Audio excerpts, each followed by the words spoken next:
Shalom, Kak Tovan. Shalom.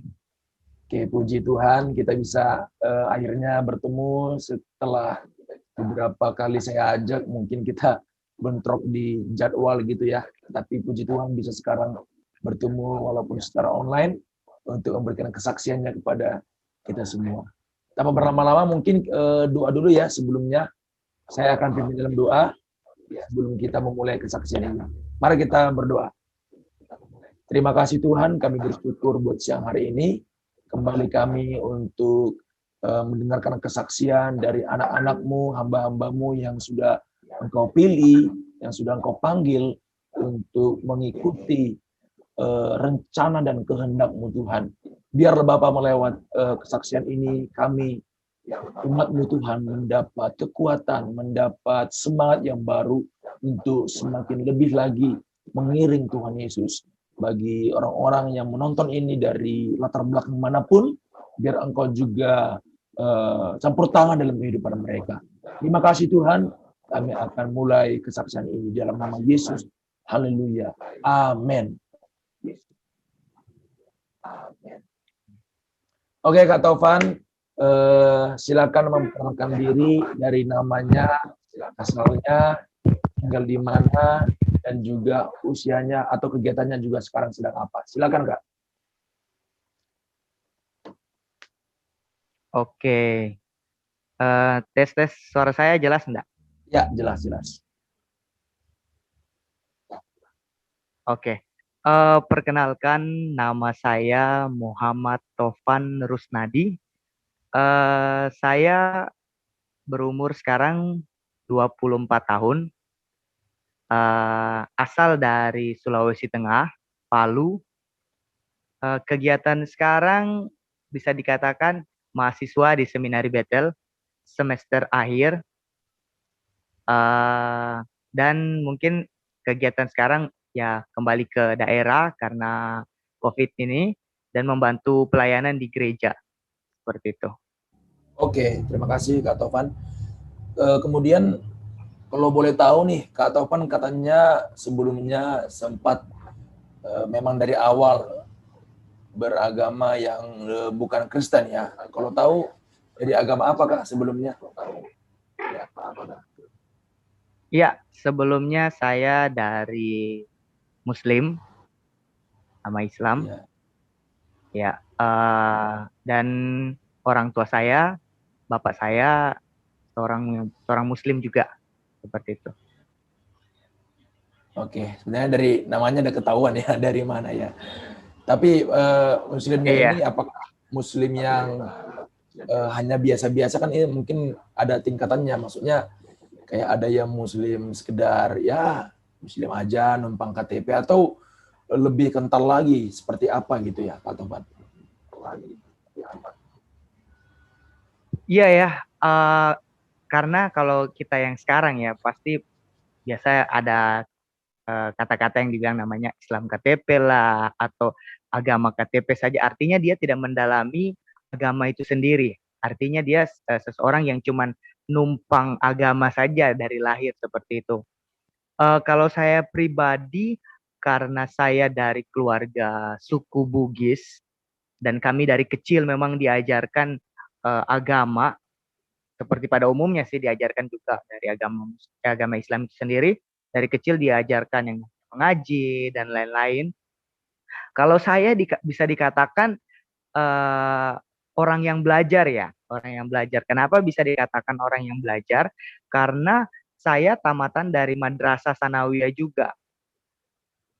Tamatan dari Sanawiyah juga, Madrasah Sanawiyah, yang artinya mempelajari lebih dalam sedikit tentang agama itu sendiri. Yang kita tahu kalau di Madrasah Sanawiyah itu pelajarannya itu banyak, mulai dari bahasa Arab, akidah akidah akhlak, fikih, Quran hadis, sama sejarah kebudayaan Islam pun kita pelajari. Artinya saya tahu seperti itu. Dan juga dalam kehidupan saya pribadi pada saat sebelum saya uh, istilahnya bertobat, uh, apa kalau yang namanya hukum Islam Kalau orang Islam bilang katakan yang namanya rukun Islam dan rukun iman seperti itu. Nah, kalau rukun iman sampai saat itu saya masih menjalani, artinya sholat, puasa, baca kitab suci dan lain-lain. Dan rukun Islam pun seperti itu. Tetapi kalau yang namanya puasa ya waktu itu ya, karena saya orang yang cukup yang bisa dibilang juga takut akan Tuhan, saya mengikuti dan jujur sampai saya SMA saja itu puasa saya itu paling kalau memang batal saat saya sakit. Artinya memang saya tunduk dan taat. Sholat juga, sholat 5 waktu. Karena kenapa? Karena basic dari orang tua juga mengajarkan seperti itu. Karena bapak saya itu adalah salah satu pemimpin agama di keluarga besar kami. Dan saya anak laki-laki pertama dari keluarga kami. Artinya seseorang yang dipersiapkan seperti itulah. Kurang lebih seperti itu. Oke. Jadi ini yang kita tunggu-tunggu nih. Boleh nggak diceritakan secara singkat kapan dan gimana sih sampai sekarang itu bisa percaya Yesus, dan mungkin kita tahu Kak Taufan ini ternyata sudah lama ya, maksudnya sudah banyak juga pengalaman dalam mengikut Tuhan Yesus. Dan itu gimana sih ceritanya sampai ke sekarang ini? Silakan Kak.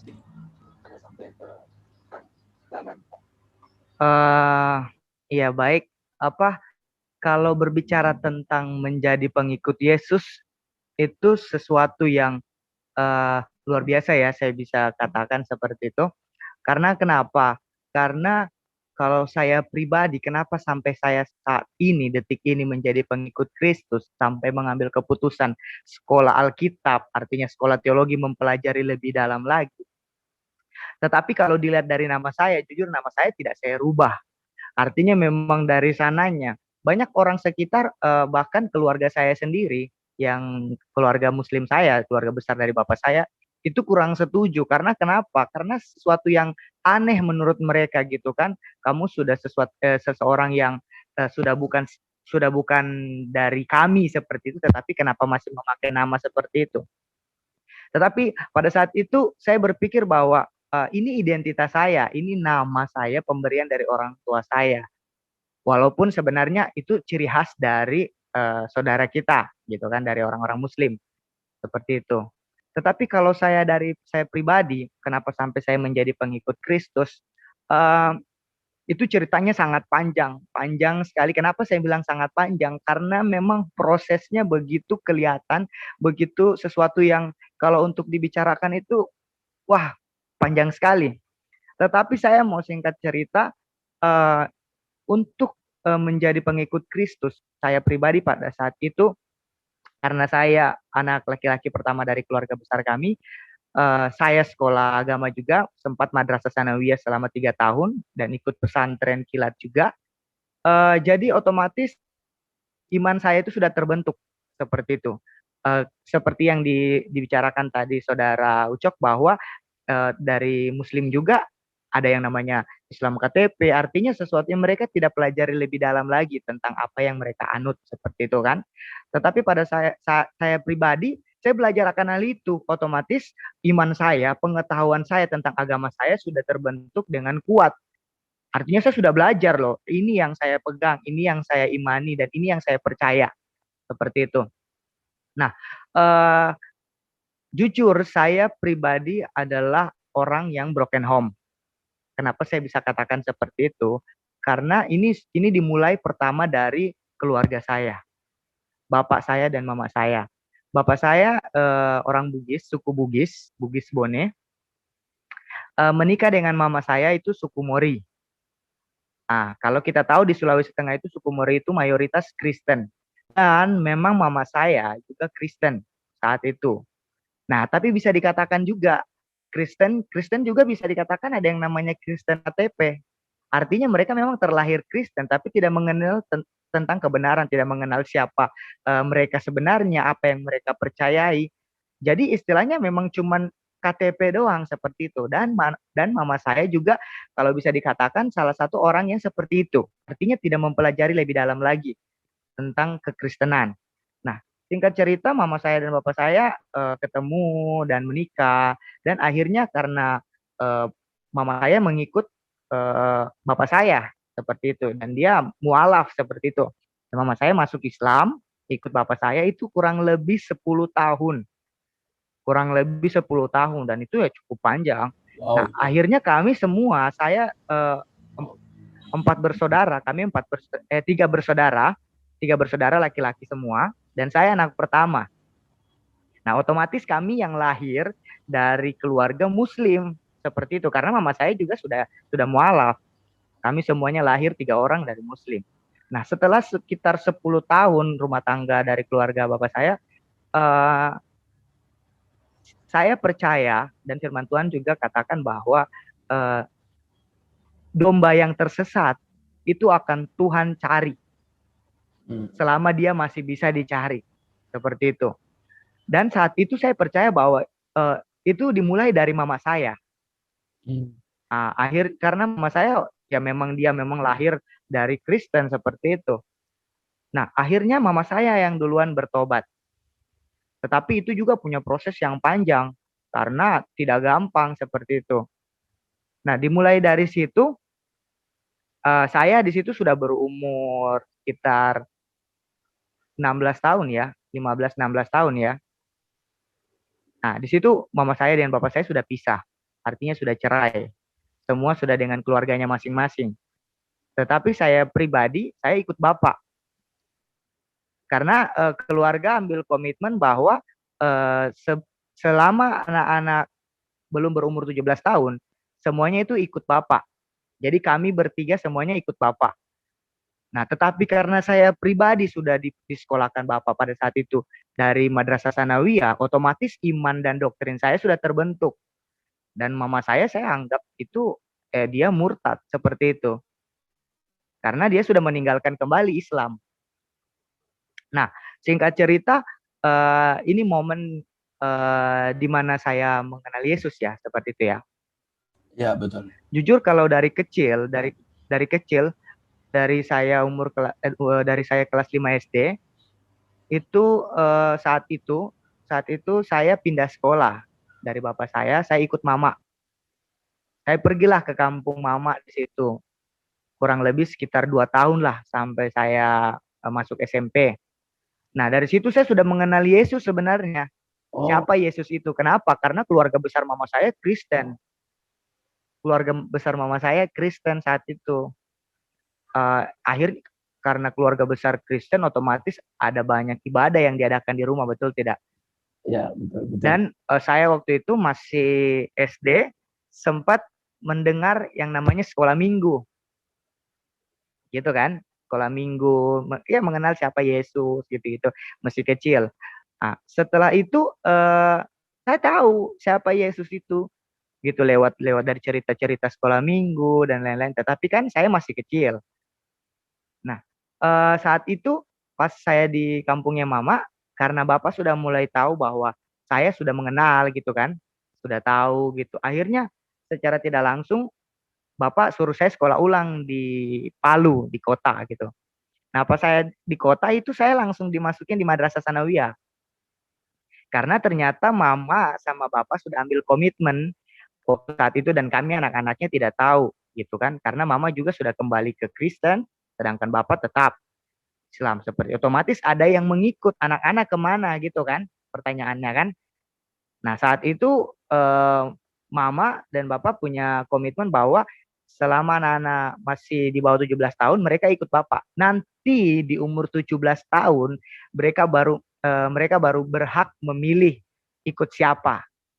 Karena jujur keluar broken home dengan beda agama itu sesuatu yang untuk mengikut salah satunya memang harus mempunyai komitmen seperti itu. Dan kami tidak tahu itu. Ini nanti sudah selesai, sudah besar-besar baru tahu gitu kan. Nah, akhirnya supaya saya dibentuk iman, doktrin dan kepercayaan saya dimasukin di Madrasah Sanawiyah. Saya belajar full di situ, fikih, akidah Allah, Quran hadis, bahasa Arab, sampai saat ini juz 30 saya masih hafal semuanya juz 30 gitu kan. Belajar hukum bacaan, mati, tajwid dan lain-lain. Saya tahu, saya belajar. Nah, singkat cerita, SMA saya di Palu, gitu kan. Mama saya juga sudah di Palu, gitu, sudah pindah di Palu. Dia sudah menikah dengan suaminya yang baru, seperti itu, Iman. Nah, pertobatan saya artinya saya mengambil keputusan komitmen menjadi pengikut Kristus itu sebenarnya adalah salah satu jawaban doa atau bisa dikatakan saya adalah hasil dari doa mama saya. Kenapa bisa dikatakan seperti itu? Karena pada saat itu mama yang sudah bertobat terus sudah mengenal lebih dalam lagi siapa Yesus sebenarnya dan lain-lain seperti itu, dia berdoa buat jiwa saya untuk bisa diselamatkan. Tetapi karena saya sudah dengan pemahaman dan kepercayaan doktrin dan sudah paham bahwa semua orang ada limit, semua orang Muslim yang meninggalkan Islam seperti itu mereka sudah dianggap murtad. Artinya pintu surga sudah tertutup baginya. Itu kepercayaan mereka. Sampai saat ini juga seperti itu. Orang yang meninggalkan Islam itu mereka bisa dikatakan murtad. Dan saya memegang keras itu bagi mama saya gitu kan. Artinya saya sudah tidak pandang. Nah, singkat cerita, momen dimana sampai saya bisa bertobat, ini sebenarnya panjang sekali kalau mau diceritakan ya. Cuma mungkin secara singkatnya, momen-momen dimana sampai saya bisa bertobat. Selama 3 tahun, mama saya menjadi pendoa syafaat di gereja. Dia berdoa buat saya karena dia berpikir seperti ini.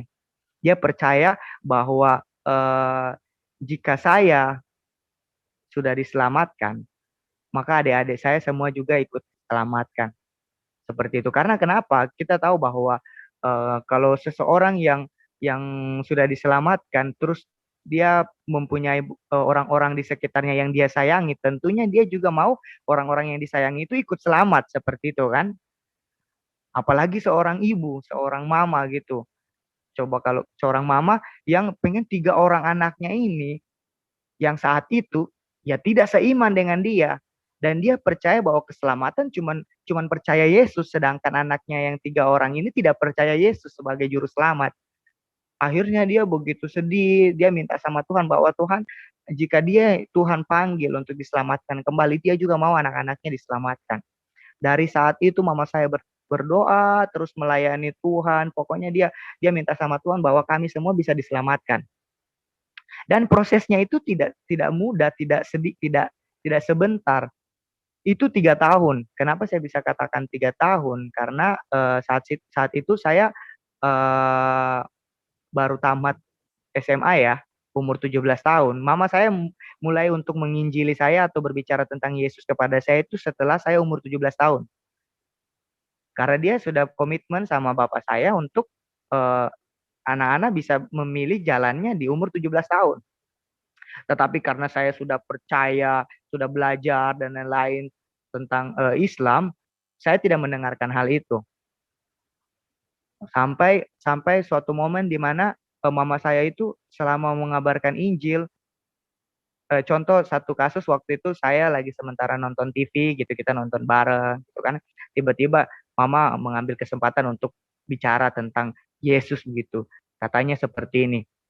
Dia bilang, "Nak, kenapa kamu tidak mau percaya Yesus?" Dia bilang itu, keselamatan itu cuma satu, yaitu percaya kepada Yesus. Tidak ada keselamatan di luar percaya kepada Yesus. Karena saya juga menganggap bahwa mama saya itu salah dan dan tidak benar seperti apalagi saya sudah anggap dia murtad gitu kan. Pintu surga sudah tertutup baginya. Apa sih gitu kan, ngomong apa? Kamu yang salah sebenarnya gitu kan. Saya berpikir seperti itu.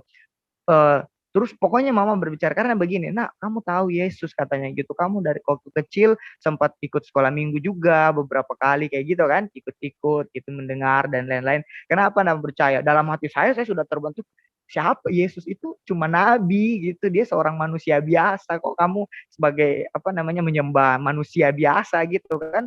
Sedangkan Tuhan ini sesuatu yang tidak bisa digambarkan dengan manusia. kok manusia sembah manusia seperti itu. Pokoknya doktrin, pengajaran tentang Islam itu ya sudah melekat di kepala saya seperti itu. Dan cuma satu yang paling saya pegang sampai beberapa masukan dari mama, penginjilan itu tidak pernah masuk di pikiran saya karena kenapa? Saya pikir mama saya udah murtad, orang yang sudah tidak layak masuk surga seperti itu. Tetapi di satu sisi saya sedih karena kenapa? Saya sayang mama saya, gitu kan? Nah, tapi dengan saya punya iman dan doktrin ini kuat, saya tidak peduli. Sampai berapa kasus mama saya datang dengan baik-baik, ngomong sampai sayang-sayang kayak gitu, saya besarin televisi, saya pokoknya tidak mau dengar apa yang dia katakan, bahkan biasa saya banting pintu karena gini, ngapain sih ngomong itu ke saya gitu kan? Pokoknya nggak mempan lah, saya nggak mungkin akan percaya deh, saya nggak akan mungkin ninggalin Islam, saya nggak mungkin mau percaya Yesus gitu kan, wong Yesus manusia gitu kan, kita kan tidak boleh sembah manusia gitu kan, bahwa Tuhan itu tidak tidak beranak dan Tuhan itu tidak diperanakan, itu doktrin terbesar orang Muslim. Tuhan tidak mungkin manusia, Tuhan tidak bisa dikatakan manusia. Yesus bukanlah Tuhan, itulah pikiran saya saat itu, karena Yesus seorang manusia gitu. Sedangkan Islam mengatakan bahwa Tuhan tidak diperanakan dan Tuhan tidak beranak. Yesus diperanakan gitu kan, Yesus manusia. Aduh, nggak akan bisa masuk di otak saya seperti itu. Tapi mama tidak menyerah, dia tidak menyerah karena kenapa? Dia percaya bahwa dia berdoa kepada Tuhan, dia percaya Roh Kudus akan jamah anak saya gitu kan. Tapi saya yang keras dan lain, saya enggak peduli dan saya enggak pikir setiap ada doa atau ada ibadah di rumah, saya kunci pintu di kamar, pokoknya sesuatu yang keras lah, keras hati lah. Seseorang yang maaf kata ya mungkin tidak bisa diubahkan sampai detik ini saja saya berpikir pada saat itu di momen itu ya, kok bisa ya sampai saya ini Tuhan luar biasa begitu. Itu pikiran saya sampai saat karena memang pada saat itu saya ingat memori itu nggak akan mungkin saya akan percaya Yesus dan saya nggak akan meninggalkan Islam seperti itu karena menurut saya agama yang paling benar itu Islam gitu karena kita sembah sesuatu yang betul-betul yang Tuhan gitu nggak bukan sembah manusia dan lain-lain. Itu yang sangat saya pegang. Dan orang Kristen itu saya anggap orang kafir.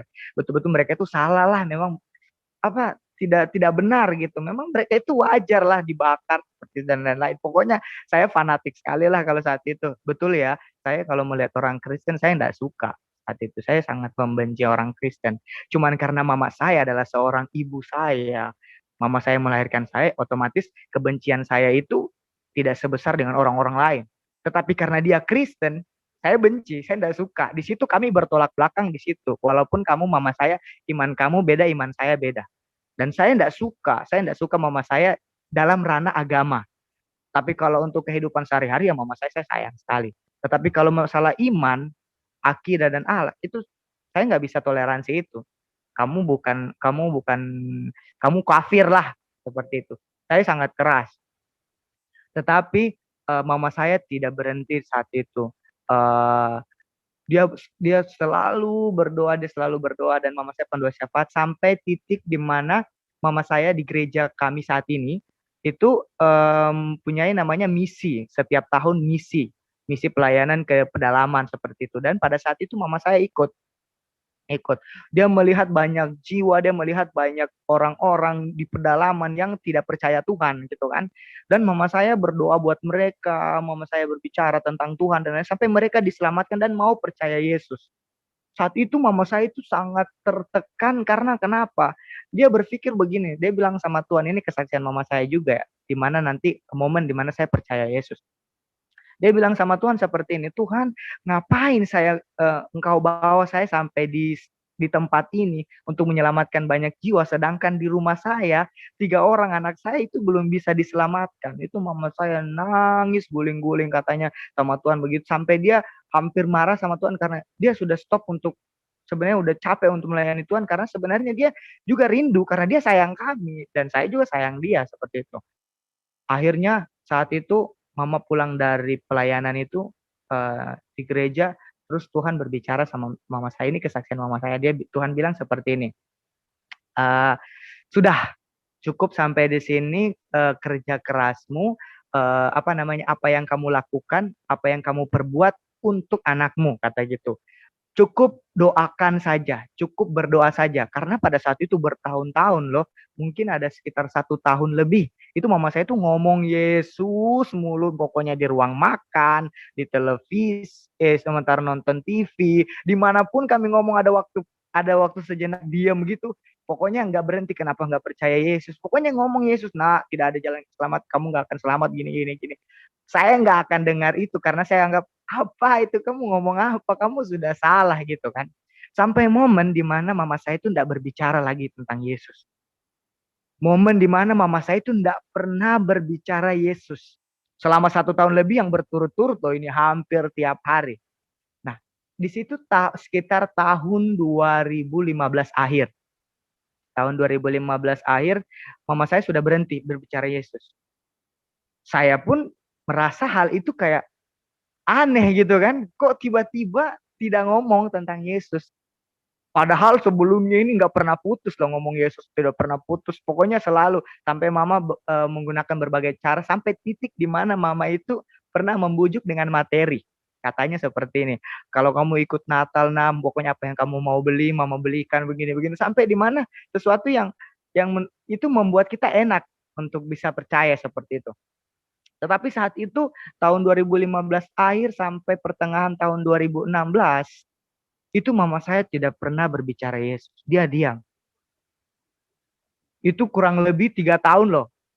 Sebelum-sebelumnya mama sudah sempat singgung-singgung berbicara tentang Yesus. Tetapi 1 tahun full itu dia berbicara tidak berhenti-hentinya. Akhirnya saya secara pribadi tahun 2016 itu berpikir begini, aneh ya, kok tiba-tiba orang ini ya tidak pernah berbicara Yesus lagi.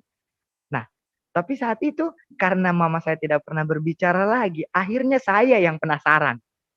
Kok kenapa sampai dia diam gitu kan? Kenapa dia nggak pernah ngomong Yesus lagi gitu?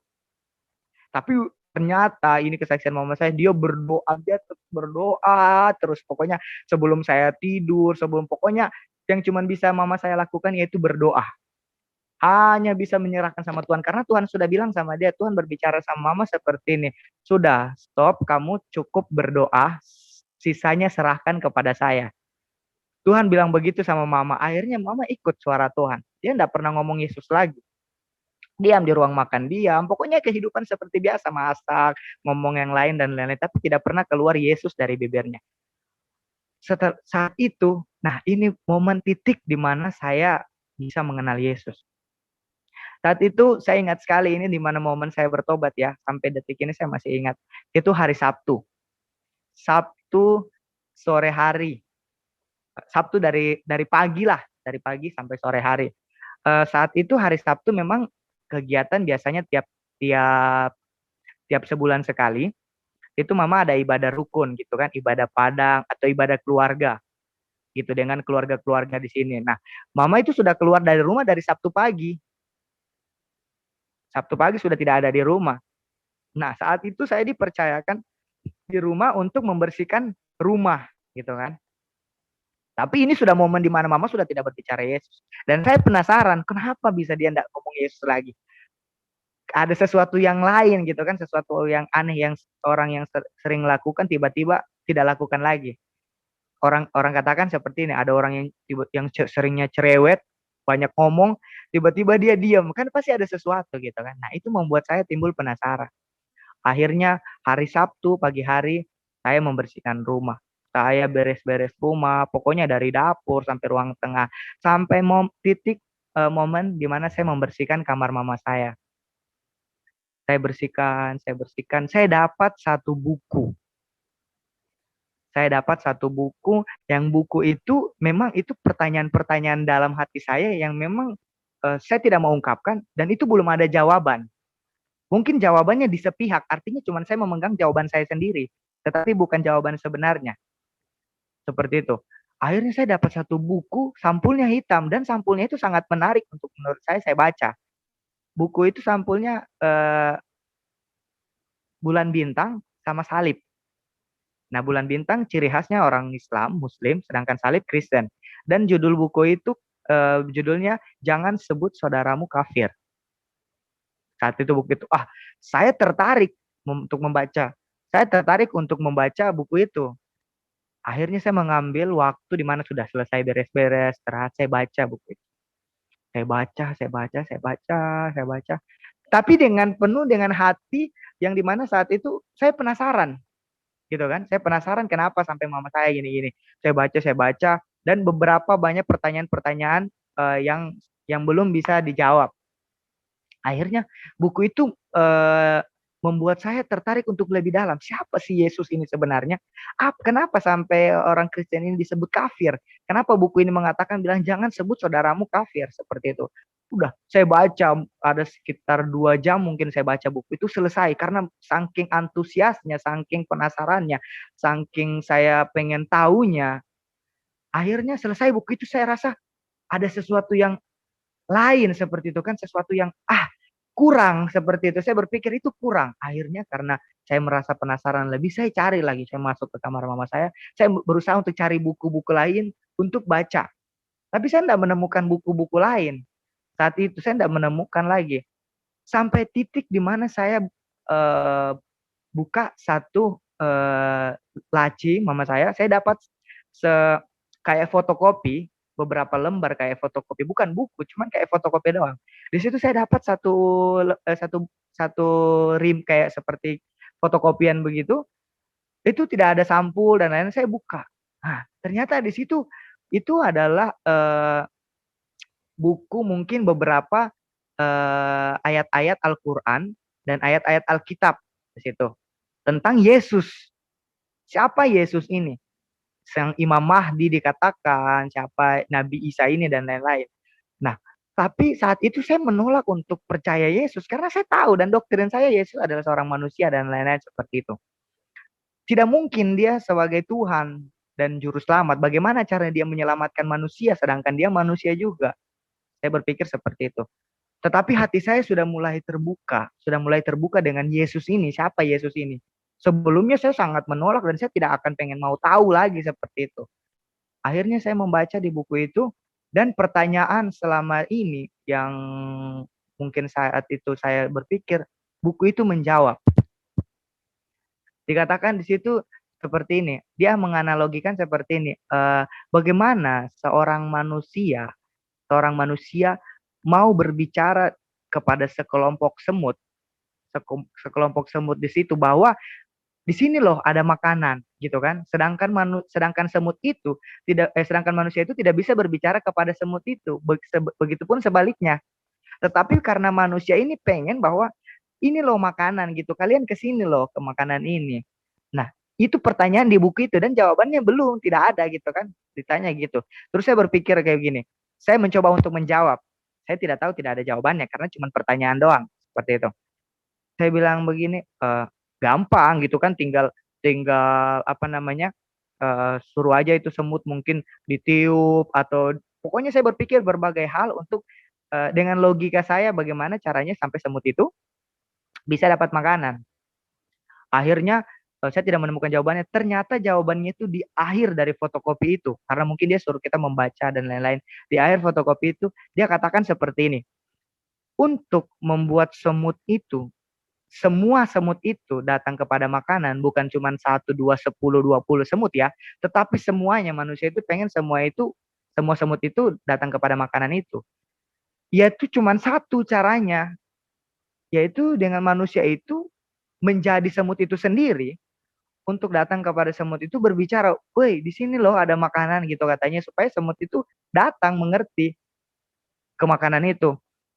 Terus saya berpikir, iya juga ya. Karena kenapa? Kalau kita tiup atau kita beberapa cara untuk itu tidak semua. Karena tidak semua semut, mungkin 10, 20 atau 5 semut yang kemakan itu tapi tidak semua. Nah, saat itu jadi dia berbicara seperti itu. Begitupun Yesus katanya, Tuhan itu mau semua manusia itu diselamatkan katanya gitu. Tetapi dengan cara apa? Yaitu Tuhan itu menjadi manusia itu sendiri, menjelma sebagai manusia untuk mengatakan kepada manusia, di sini loh jalan keselamatan, yuk ikut saya. Hanya ikut saya supaya kita bisa dapat keselamatan itu sendiri. Akhirnya logika saya mulai luntur. Artinya saya tidak mengeraskan hati, saya membuka hati. Maksudnya ini apa gitu kan? Berarti Yesus itu sebenarnya itu siapa? Sudah mulailah saya baca Alkitab. Sampai titik sore saya baca Alkitab. Tetapi saat itu hati saya itu sudah damai sejahtera, membuat saya itu berpikir bahwa ini pengetahuan saya loh. Pengetahuan saya itu seketika itu kayak dilunturkan. Artinya kayak, apa sih yang kamu pikirkan saat ini? Sudah. Singkat cerita, saya membaca beberapa ayat Alkitab sampai dikatakan di situ bahwa akulah jalan kebenaran dan hidup, tidak seorang pun bisa datang kepada Bapa kalau tidak melalui aku. Kayak gitu. Saya mulai bertanya-tanya, Yesus ini siapa sebenarnya sih? Yesus, benarkah dia Tuhan dan lain-lain seperti itu. Akhirnya rasa penasaran saya, rasa keingintahuan saya bawa ke dalam tidur. Karena sudah malam dan lain-lain sampai mama saya udah pulang. Tapi saya dengan hati yang betul-betul terbuka untuk menerima siapa Yesus sebenarnya. Saat itu, akhirnya saat itu saya nangis. Malam itu saya tidak tahu kenapa hati saya ini sangat kayak betul-betul kayak teriris-iris gitu saat nangis. Pokoknya cuma bisa nangis. Siapa sih sebenarnya Yesus? Siapa sebenarnya Yesus? Akhirnya saat itu malam itu saya tidur dengan mata yang bengkak, saya menangis. Pokoknya cuman bisa menangis saja. Saya nggak tahu kenapa. Pokoknya saya cuma bisa menangis. Akhirnya pada malam itu Tuhan bilang begini sama saya. Dia bilang begini, Tovan, katanya gitu, kamu sudah mengenal aku sejak lama. Tetapi kenapa kamu tidak mau percaya? Karena memang saat itu saya memang tidak mau percaya Yesus. Karena memang mungkin karena pengetahuan dan doktrin di mana bahwa Yesus itu bukan Tuhan. Tetapi kasih dan tetapi ajaran, tetapi karakter, tetapi apa yang saya baca tentang Yesus ini menggambarkan bahwa dia sesosok yang memang sesuatu yang berbeda dari yang lain seperti itu. Rasa pengen percaya ini terbungkus dengan pengetahuan, logika dan pertanyaan-pertanyaan menjebak. Akhirnya saat itu saya bilang begini, ampuni saya Tuhan. Ampuni saya Tuhan, selama ini saya sudah tahu Kau, saya sudah kenal Kau, tetapi saya menolak untuk menerima Kau dalam hidup saya. Saat itu saya bilang begitu sama Tuhan. Saya nangis sepanjang malam, sepanjang tidur saya bawa dengan nangis. Tapi saya menangis itu bukan menangis menangis betul-betul kayak ada sesuatu yang lepas dari diri saya. Sesuatu yang damai yang saya tidak pernah temukan selama 19 tahun saya hidup. Saya bilang, karena saya bertobat saat itu umur 19 tahun. Saya bilang, Tuhan, sampai momen di mana saat itu selesai Sabtu Minggu pagi, yang di mana ya datang beribadah. Saat itu memang saya orang yang paling tidak pernah mau diajak ke gereja. Saya sangat membenci yang namanya gereja. Pagi itu saya bangun jam 5 subuh, saya mandi, saya siap-siap semuanya, saya sudah ganti baju. Sampai saya bilang sama mama saya bilang begini, Mak, saya mau ikut dong ke gereja. Gila, yang selama bertahun-tahun mama saya itu tidak pernah terpikirkan dengan hal itu. Saya lihat sontak dari gertakan mata mama saya itu kaget, tetapi dia menyembunyikan hal itu. Tetapi dia tidak tahu kalau saya ini betul-betul sudah tidak bisa diubahkan lagi. Saya sudah hari itu, saya sudah komitmen saya mau ke gereja. Pokoknya apapun yang menghalang saya mau ke gereja. Pokoknya ada sesuatu yang membawa saya itu untuk datang kepada Tuhan. Akhirnya saya sudah siap, saya orang pertama siap di situ. Mama saya, ini kesaksian mama saya juga ya. Saat itu dia bilang waktu di gereja sampai kami semua nangis, dia bilang begini. Mama saya itu kaget karena dia mau masuk ke kamar mandi, dia kaget dengan statement saya bilang saya mau ke gereja gitu kan. Dia sangat kaget sebenarnya, dia kayak sesuatu yang terpukul, melek sadar. Tetapi mama saya itu sebenarnya betul-betul kayak mau nangis, mau berteriak bahwa Tuhan, terima kasih Tuhan, thank you God gitu, karena jawaban dan doa saya sudah ada saat ini. Itu mama saya di kamar mandi, kata dia teriak sekeras-kerasnya, tapi dia tahan suaranya, dia nangis, dia berlutut, dia guling-guling sama Tuhan. Ini mandi cuma 10 menit, tapi mama saya hampir 1 jam dalam kamar mandi. Ini ngapain coba orang ini dalam kamar mandi? Ternyata mama saya nangis, dia guling-guling dalam kamar mandi sampai dia keluar dari kamar mandi itu matanya itu merah bengkak. Kok wong ini orang keluar dari kamar mandi kok seperti ini? Dia tidak mau memperlihatkan hal itu kepada saya saat itu karena mungkin dia takut saya kaget dan akhirnya menolak. Oh, kalau gitu nggak jadi deh gitu kan, takut kan. Apa ini kok bisa seperti ini? Akhirnya saat itu kami sepakat sekeluarga pergi ke gereja. Tapi saya pertama saat itu, adik saya di rumah dan lain-lain. Sudah masuk ke gereja saat itu, mulai masuk ke pujian penyembahan pertama, itu saya udah langsung nangis. Ini apa, memimpin pujian baru bilang shalom dan Oh, lain, saya luar udah biasa. nangis duluan. Saya nggak tahu kenapa hati ini betul-betul apa, kayak pengen itu cuman pengen nangis gitu kan sama Tuhan. Padahal pemimpin pujian cuma bilang shalom, mari kita persiapkan hati kita. Saya udah nangis sampai di worship di mana saat itu saya betul-betul fokus sama Tuhan. Saya bilang begini, Tuhan saya mau, kalau memang Kau Tuhan, saya bilang Yesus Tuhan, Tuhan kasih jawaban saya saat itu. Tuhan bilang begini, Tuhan betul-betul tangkap saya sampai Tuhan kayak peluk saya. Tuhan bilang seperti ini, Tovan, sebenarnya kamu sudah kenal saya, sudah lama. Dan jujur Bang Ucok, saya tahu, saya kenal Yesus memang dari saya kecil. Tetapi selama 19 tahun saya tidak mau percaya. Saya menolak untuk percaya dia. Saya menolak untuk percaya dia. Saat itu Tuhan bilang begini, lepaskan. Saya menyayangimu nak, kata begitu. Woi, saya di situ saya hancur hati, saya guling-guling, saya nangis sama Tuhan di gereja. Oh, saya tidak peduli lagi dengan orang sekitar saat itu. Saya nangis. Saya bilang, sampai detik saya bilang begini, Tuhan, saat ini saya mau mengambil komitmen, saya percaya Engkau adalah Tuhan dan Juru Selamat dalam hidup saya. Saya bilang begitu. Saya mau ikut Tuhan apapun yang terjadi dalam hidup saya. Saat itu saya sudah mengambil komitmen sama Tuhan, saya mau ikut Tuhan. Saya mau meninggalkan segala, pokoknya saya logika, pertanyaan atau doktrin apapun itu tidak ada yang membatasi untuk saya datang kepada Tuhan. Artinya kasih Tuhan itu sudah melumuri saya, sudah memenuhi saya sampai saya tidak terpikirkan dengan, saya tidak takut dengan apa yang akan terjadi dalam hidup saya saat itu ya. Karena betul-betul saya di jamaah Tuhan, saya nangis sama Tuhan. Tetapi saya mau bilang, apa yang membuat saya sampai saya bisa bertobat saat itu? Yaitu yang pertama, yaitu apa? eh, Buka hati, buka hati.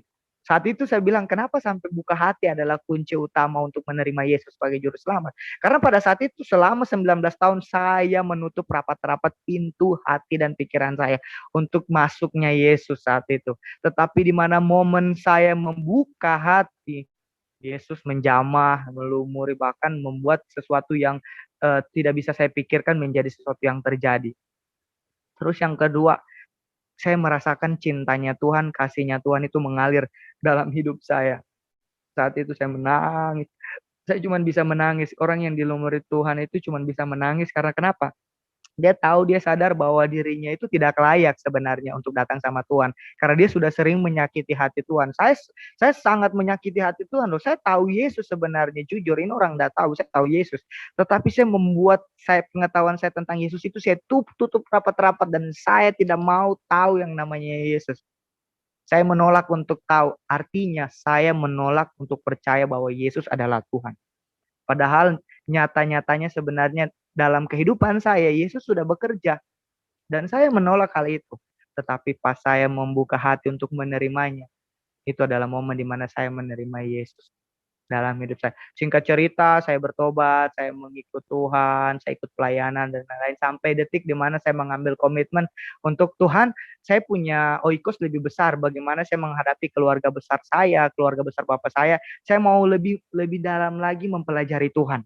Artinya sesuatu saya mau mengenal Tuhan lebih dalam lagi. Karena gini, saya mengenal Tuhan lewat pengalaman pribadi saya mengalami Tuhan lewat cintanya Tuhan, kasihnya Tuhan dalam hidup saya. Tetapi untuk memberitakan Tuhan itu sendiri, saya tidak tahu. Saya tidak mempunyai pengetahuan tentang Tuhan. Nah, saya mengambil untuk tentang Tuhan. Saya sekolah kitab, saya belajar lebih dalam lagi bagaimana cara mengenal Tuhan lebih dalam lagi. Pokoknya sesuatu yang kalau orang yang mencintai Tuhan, dia akan memberikan hatinya, full hidupnya untuk dipakai Tuhan. Saat itu saya bilang sama Tuhan, Tuhan, saya mau serahkan hidup saya kepada Tuhan. Semua masa depan saya, apapun yang saya lakukan, saya serahkan sama Tuhan.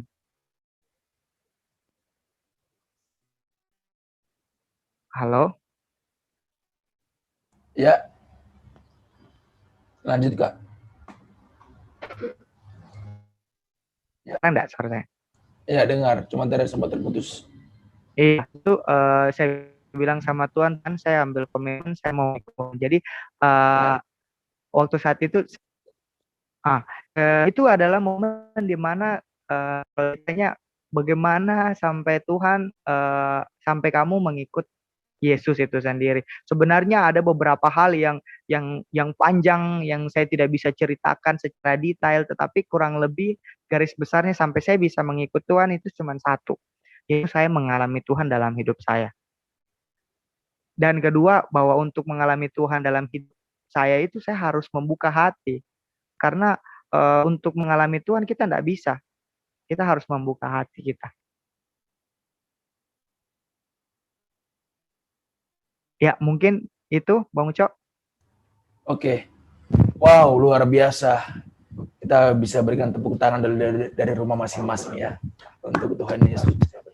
Ini saya juga dari beberapa garis besar tadi ya di klimaks-klimaksnya bertobat gitu, saya wow, luar biasa gitu pekerjaan Tuhan yang mencari domba yang terhilang. Ternyata sampai segini prosesnya gitu kan. Tidak cukup hanya sekedar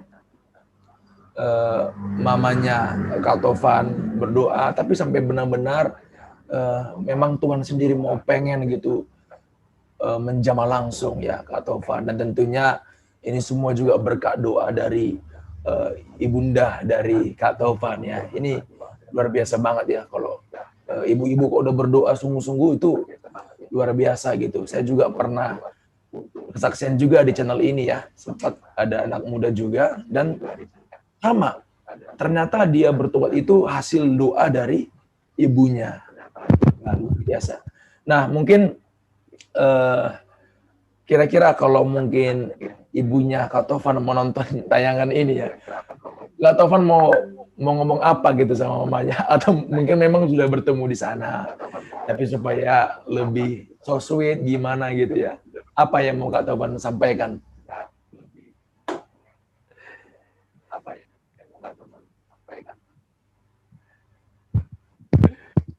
Oh, kalau seandainya mama saya nonton video ini, saya cuma mau bilang bahwa Tuhan itu luar biasa gitu. Bukan hanya dari mama saya juga, tetapi kami semua diselamatkan oleh Tuhan karena satu orang diselamatkan di rumah itu, seisi rumah itu diselamatkan. Firman Tuhan berkata seperti itu, memang itu bukan cuma sekedar ini, memang itu terjadi, memang itu sesuatu yang memang uh, sudah dinubuatkan seperti itu. Saya mau bilang kalau sama mama bahwa terima kasih karena saya tahu juga saya hasil doa selama kurang lebih 3 tahun, dan itu banan mama juga untuk jiwa ini itu luar biasa. Bang Uco, mama saya itu seseorang yang menjadi panutan hidup saya juga ya, karena saya belajar Ya, iman, saya belajar sesuatu yang luar biasa itu lewat mama saya. Jadi saya cuma mau bilang, karena mama saya juga terima kasih bisa menjadi teladan bagi kami anak-anaknya, dan mau tiap hari mendoakan kami, khususnya saya yang begitu keras, karena kalau bukan juga hasil doa dari mama saya tidak bisa sampai di detik ini, karena keselamatan itu bersifat tadi. Mungkin itu Bang Ucap. oke. Ya, luar biasa. Saya juga mengucapkan terima kasih kepada uh, ibu dari Kak Tovan yang memang luar biasa. Sampai sekarang mungkin ibunya mau bisa bergumul juga nih kepada keluarga-keluarga yang lain, dan Kak Tovan karena sekarang sudah bertobat dan sudah mengenal Tuhan Yesus, pasti juga Tuhan kasih beban untuk mendoakan yang lainnya. Wow, ini luar biasa banget, sangat menguatkan saya sendiri secara pribadi dan memberikan semangat kembali ya untuk melayani jiwa-jiwa yang terhilang. Dan sekarang Kak Taufan memang sudah mengambil sekolah Alkitab ya di seminari dan sekolah teologi lah lebih khususnya, dan memang sepenuh hati seperti yang dikatakannya tadi, dia ingin melayani Tuhan, ingin lebih lagi kenal dengan Tuhan, dan benar-benar nggak sekedar Kristen KTP ya, seperti yang sebelumnya juga dia menjadi Islam yang benar-benar sekolah gitu, dan sekarang ini juga dia mau mendalami sungguh-sungguh menjadi orang Kristen seperti itu. Nah, terakhir nih Kak Taufan, ada yang mungkin disampaikan kepada saudara-saudara Kak Taufan, mungkin dulu teman-teman yang Muslim, atau mungkin sekarang yang baru melihat ini, yang dari seorang Muslim, apa yang ingin Kak Taufan sampaikan kepada mereka? Silakan.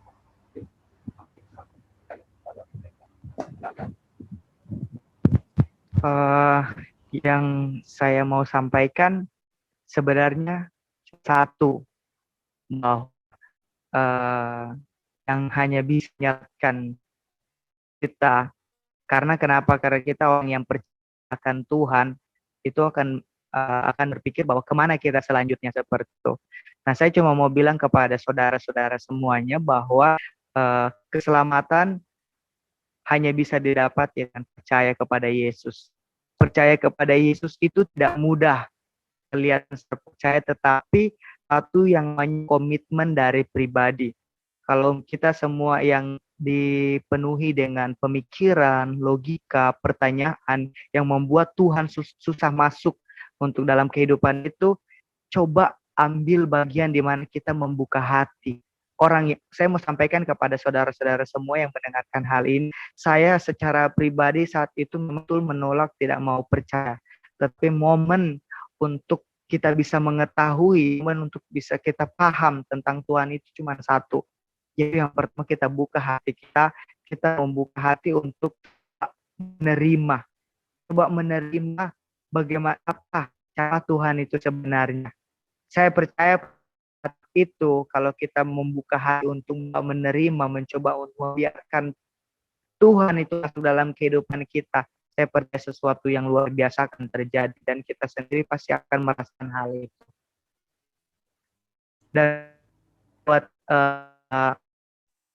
buat kita yang tahu saya dari kecil, yang tahu selama sekolah dan lain, mungkin sesuatu yang aneh, cuma bilang bahwa yang saya tidak pernah dapat dalam kehidupan saya sebelumnya, saya mendapatkan waktu saat bersama dengan Yesus. Dan saya merasa diri saya adalah sepenuhnya untuk Tuhan. Sampai detik ini saya memberikan hidup saya kepada Tuhan. Dan Bang Ucok, terakhir ya, ini juga menjadi oikos saya untuk tahun ini, tahun 2021.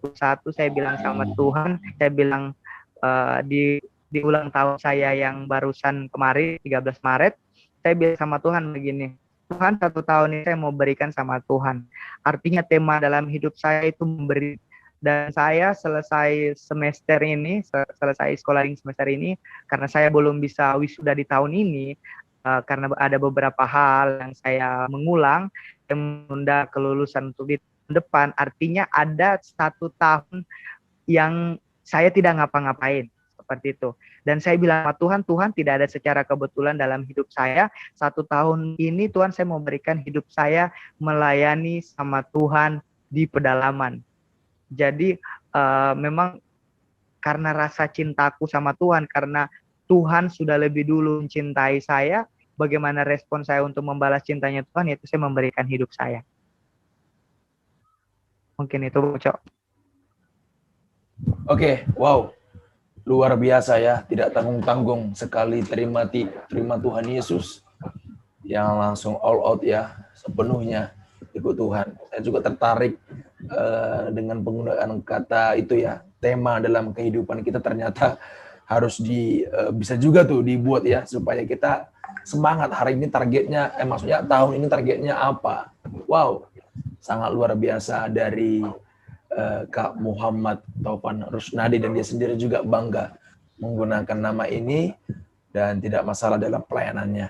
Justru ini membuat orang bertanya-tanya mengapa, dan bisa membawa mereka lebih dekat kepada Tuhan Yesus.